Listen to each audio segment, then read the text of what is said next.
Good morning, everybody. Oliver Joyce here from Whiskey Barrel Studios, and I think I need a haircut. And every time I wash my hair, it gets all curly and crazy. That's not what this video is about, but if it was, it would be a very short one. If you remember in the last video I did, I put a call out there for people to create some Swords and Sandals Gladiator stories for the new Crusader Redux game that I'm making. And I got a bunch of great responses. And I thought today we would read a few of the best ones. I actually haven't gone through most of them, but I actually want to try and collect them all in the next week or two and start adding them in. There was a few who did multiple endings that might not be possible in this version of the game. I know in other Sword and Sandals games there's been sort of positive and negative outcomes. For these ones, it'll probably just be, here's some text, this is what happens. But we'll see. I haven't programmed it yet. So anyway, let's check out a couple. I wanted to start with my good friend Overlord, also known as Emmanuel Arietta, who is the moderator of the Sword and Sandals Discord channel, and he is one of the great lore masters of Sword and Sandals. He knows as much about this world as just about anyone outside of myself. Let's read one from him. And he said, here's a classic one, but it can be interesting because there's a positive or negative outcome depending on the number of soldiers in your army. I really would like to actually put a couple of these sort of variations in if possible, but we'll see. Anyway, the heading is Bandit Ambush. As you are leading your war band through a road through a next campaign, you notice that the way ahead is shut by a blockade. Curses! With the turmoil of the Crusades, roads have become less and less safe. But before you can warn your troops, suddenly an arrow grazes your ear, and bandits stop coming out of the woods. Then an archer, a knave that seems to be the leader, ironically asks, "What'll it be, my lord?" He then grins. "Your money or your life?" Ah, that old conundrum.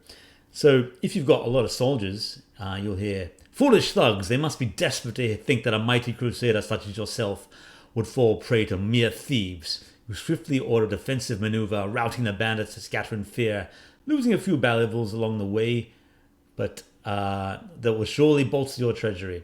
Oh yeah, sorry, yeah, the bandits lose some valuables, so you get some extra treasure. If you don't have enough soldiers, you hear, "Alas! How could such a great leader as yourself be caught off guard with but a few guards in your army? You're forced to hand over your gold, which the bandits quickly catch, only to hide back into the woods. You angrily pass the blockade and swear to make them pay once this war is over."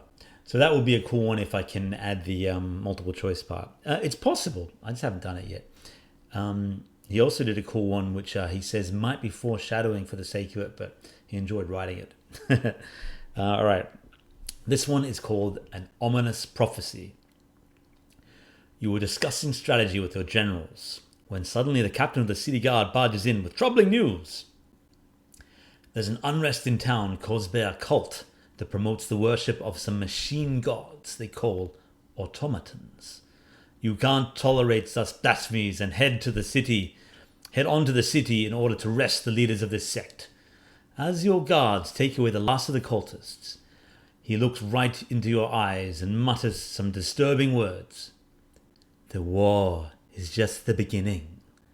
None of you can stop what is to come. The future will not be led by men of flesh and blood, but by entities of steel and thunder. While the unrest is now over, those maniacs are locked away in cells, and the citizens grateful even after paying more taxes. But you cannot help but feel uneasy about this whole affair. So that one sort of deals with the return of the automatons, which were the first arrival of the automatons, because this is set before Sword and Sandals 3. So that's a couple of cool ones from Overlord. With all these, I'm probably going to modify the text slightly just to fit within, but I'll try not to do too much. That one's really well written too. And I do apologize for my dodgy readings of these. I try to put on this kind of fancy narrator voice, but it often results in me stuffing up the reading. This one is from Wolfie 1066, and it's called A Visit from the Grim. It is early in the evening when a strange man is brought before you by the sentries. His long white hair, a pale look, and bright luminous red eyes. The man seems utterly unimpressed by his predicament and looks at you with an annoyed face. "We found this fellow sneaking around the camp, sir," says a guard. You ask him what he thinks he's doing. And I was being tracked. I was tracking a being of immense power and danger. I recommend you set me free so I can fight off the beast. You will regret any other course of action. The man seems rather haughty and looks at you, almost curiously. So if you let him go, the sentries protest, but your decision is final. The strange man seems rather impressed. You've made a wise decision and an ally. That night there is a terrible noise. Roars, screams, metallic sounds and winds, ending with a bright and then utterly silent flash of deep blue light. The next morning the man appears again, bruised, but otherwise no worse for wear. He walks around the camp without a word. Several soldiers start to cheer as he walks by. He looks at them, flashes you a sly grin, then disappears into the morning fog. So the army gains some morale after that mysterious interaction through the night, as he obviously did something kind of magical. If you just choose to detain him, the man looks at you, unimpressed yet disappointed. Your funeral. That night, a vague, dark shadow moves through the camp, killing indiscriminately and horribly. Nobody sleeps that night. Come morning, the land is colored red, and your prisoner has escaped. So you lose 15 soldiers and some morale. So that's pretty nasty. I like that one. I would like to add some choices now. It seems like a bunch of these have some choices. We'll see. So Kazraid from the Discord channel wrote a couple of cool ones too. The unidentified mist. While you are traveling with your armies, a sudden mist comes out of the ground. You look around and to your shock, all your troops are gone. All of a sudden, the beast comes out of the cave and your man shouts, "There it is!" You look at the beast and it's a rabbit. "A rabbit?" you ask. "Yes, a rabbit," says a man. You and your troops begin to laugh and you send one of your soldiers to kill the beast. Your soldier approaches the rabbit when suddenly the rabbit jumps onto the soldier's head, instantly decapitating him. You are dumbfounded by what has just happened. You, as a stubborn leader, decide to charge towards the rabbit. And to your chagrin, it is a bad idea, for you are forced to retreat in disgrace. This is a very Monty Python Holy Grail style quest. So you lose some troops and morale with one. This one is also from Kazraid, who writes, "The strange traveler. It was nighttime.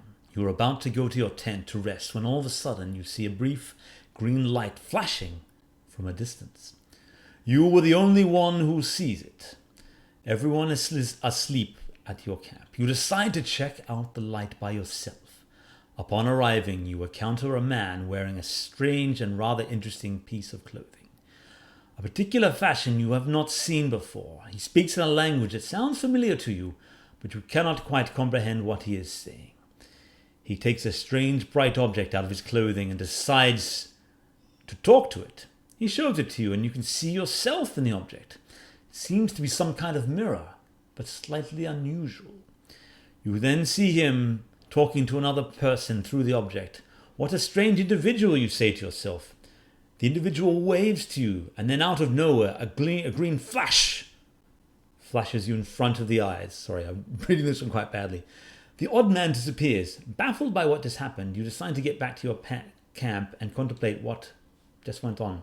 So that one, he doesn't have an outcome, but that one might be a morale boost. Who knows? Elia, too Jew for you, from the Discord, writes, "Mutiny! After several days of endless marching and training without pay, some of the men have just become disgruntled. They have amassed outside your war camp, armed and furious, demanding change. You must sally forward to meet the rebels in battle, lest more of your troops desert you." And then you enter battle mode, and the enemies are of the same faction, which is kind of cool. What's another one? Let's go to the YouTube channel now. Porno Coma, who actually did some translations for Spartacus. Good guy. He writes, "Afternoon in the arena. Seeking a moment of respite from the increasing tensions of the Crusades, you pay a visit to the local arena with many others. Today, your favorite arena champion, Huxley's Brisbane, will be fighting against a Clurgish gladiator who you haven't heard of. Without giving it a second thought, you wager a handful of gold for your beloved Braxian. He does not disappoint you. With a mighty blow from his club, he defeats his enemy in what could have been the fastest duel you've witnessed in your long years. You feel slightly richer as you hear the clattering noise of coins in your pocket. It's not a king's ransom, but you are already a king. So you gain a few coins, which is pretty cool. I like that one. So, Mushtiba Gonyul, I probably mispronounced your name, my apologies. But you've done a cool one called Caravans. Caravans approach your camp and ask if you're interested in buying some supplies. So if you say yes, you gain some supplies, maybe a catapult. If you say no, you lose some morale. It's also done another one. Town improvement. The townsfolk of this province have gathered enough gold to buy a war mill, a mill. They ask for permission to build it. If you say yes, the income from the province increases. If you say no, you take the gold off them and lose some morale. That's pretty good. So he's done a bunch. This is cool. Mysterious wizard.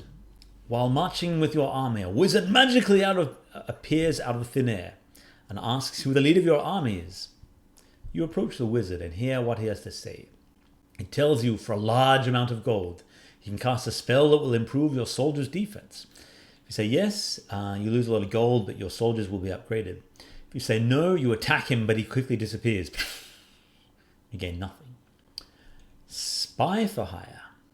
Also from Mushtaba Gonyul. Mysterious wizard. While marching... No, we've already done that one, sorry. Spy for hire. While camping with your men, one of your soldiers tells you a spy has shown up in your camp. He tells you for a small amount of gold he could sabotage your rival's trade. If you say yes, you lose some gold, but your enemy's incomes decrease from their provinces. If you say no, no effect. Dilsan writes, mind-corrupting mushrooms. While exploring through the forest, you come across some peculiar-looking mushrooms. Finally, food! One of the warriors exclaimed. You allow him to cook the mushrooms into a stew for some of your armies to eat. Hours later, while you are sleeping at midnight, you hear screaming, yelling, and stabbing. The same warriors that ate the mushroom stew are killing each other mercilessly in front of you. Your guards decide to put them all out of their misery and dispose of the corpses. You lose X amount of soldiers. Oh, that's a cool one. Food poisoning is always a problem, but mushrooms that cause madness, even worse. So Nayo Piayo writes, slave camp. You and your guards advance through a path.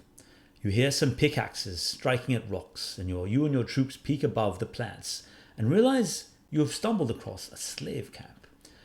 Guards watching the perimeter with big sharp spears patrol.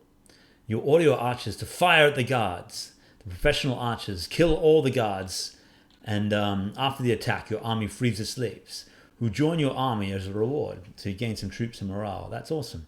Well written, Nayo. Thank you for writing that one. You mentioned that your native language isn't English, but that's pretty well written. I'm always amazed at people who speak multiple languages, and please never feel the need to apologize, because I'm in awe of that. Here in Australia, we only speak English, and as you can see from the butchering of the reading, some of us don't even speak it that well. What else do we have? Kobalat writes, Rule 34. Okay, this could be dangerous. While traveling, you come across what seems to be a painter with many a blank and ripped canvas.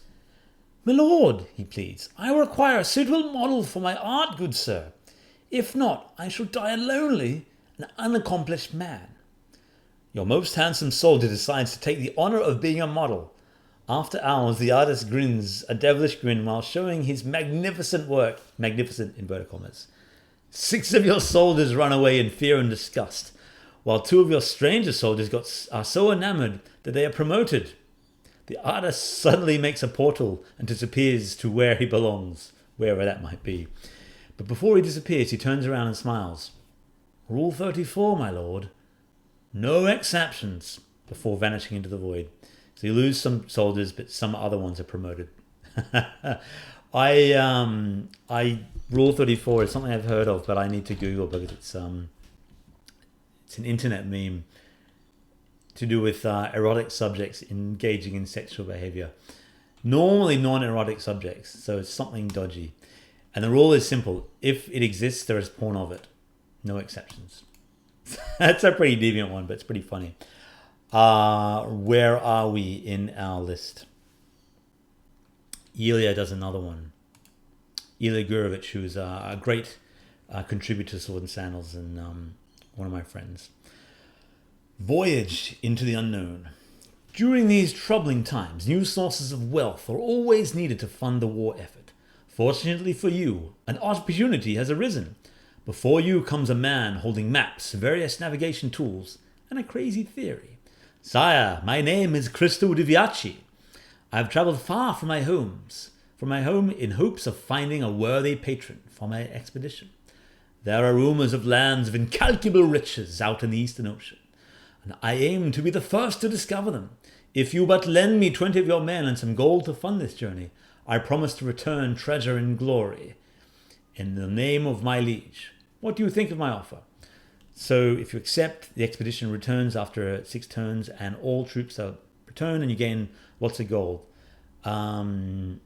Alternatively, a lot of men perish. If you decline after 10 turns, if you decline, the explorer leaves, asks someone else.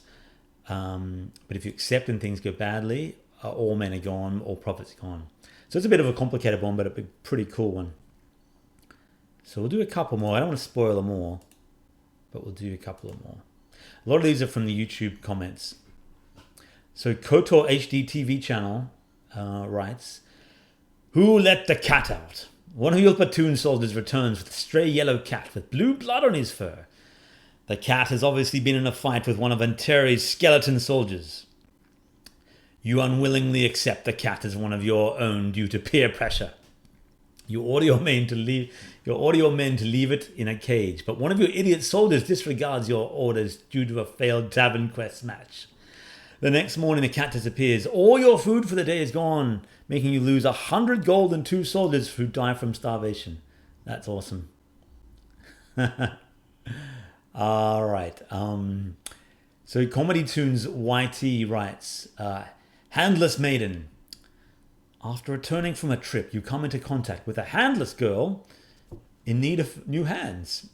You look for hands in the mines and find 2 fresh hands. Where? You use a heated sword to sew them back together. And the maiden's father gives you 500 gold pieces." I'm assuming the maiden's father, but you somehow miraculously got that. That seems like some dark sorcery or butchery there. Let's read 3 more. KBHD writes, "Freeze! You are on your way through the mountains where the weather becomes extremely cold. You've never felt such a freeze before, but you've managed to survive. Unfortunately, some of your men have not. They die from the cold.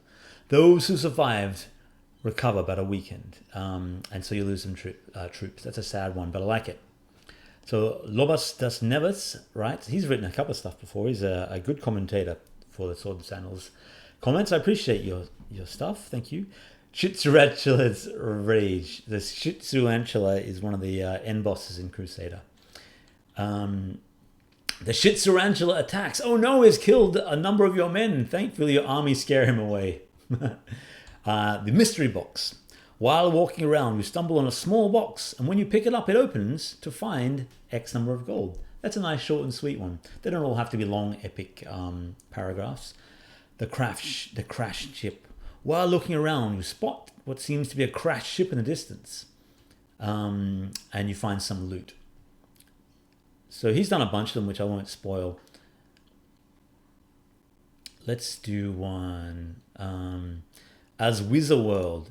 Road to nowhere. Your squad goes on the road. After several hours of wandering around unfamiliar lands, a stone is found in the fork, in which you see, if you're left, you'll find your death. If you go right, you'll find nothing. And this is a reference to the Russian legend of Ilya Muromets. Ilya Muromets. So you can go to a field and then you fall asleep and do not wake up and game's over. That's pretty harsh. Alternatively, you can find a cave in which the treasures of Antares or someone else lie.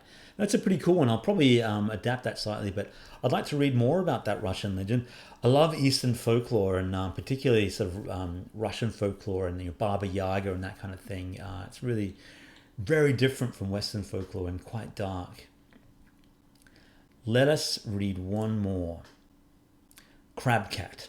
Lone wagon. While digging for gold, some of your men discover a wagon underneath a tree, abandoned and untouched.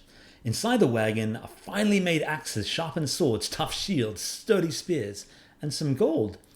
As no one was claiming the wagons their own, the men take it back to the digging site and distribute the supplies to other soldiers. So you gain some extra supplies. Maybe your troops get promoted or something, and your troops are stronger. Yeah, I'll figure out a way to make that work. I like that. Very cool. Oh, let's read one more. I've just seen one more. Rav Shakesh Gilgamesh writes, I am not left-handed. That seems to be a reference to the Princess Bride. Very cool. I love it. At sunset, as your men go to the local tavern, you decide to spend your time at a fencing school. You pick a random person to spar with who appear to be left-handed. You start fighting with your left, and then as the fight goes, he switches hands. You do as well, but beat him. It was a great match, and you've gained some combat experience. This is a reference to the fight between Inigo Montoya and Wesley, the Dread Pirate Roberts, in The Princess Bride, which is probably my favorite movie of all time. It's definitely top 3. And I salute you, Rav Shakesh, because you are also a fan of Princess Bride, and we have to include this reference because if you have not seen this movie, my friends, you got to. It's amazing. It's just everything that that makes a great story. Fighting, fencing, giants, pirates, true love. Don't let the title put you off. It is one of the great fantasy adventures of all time.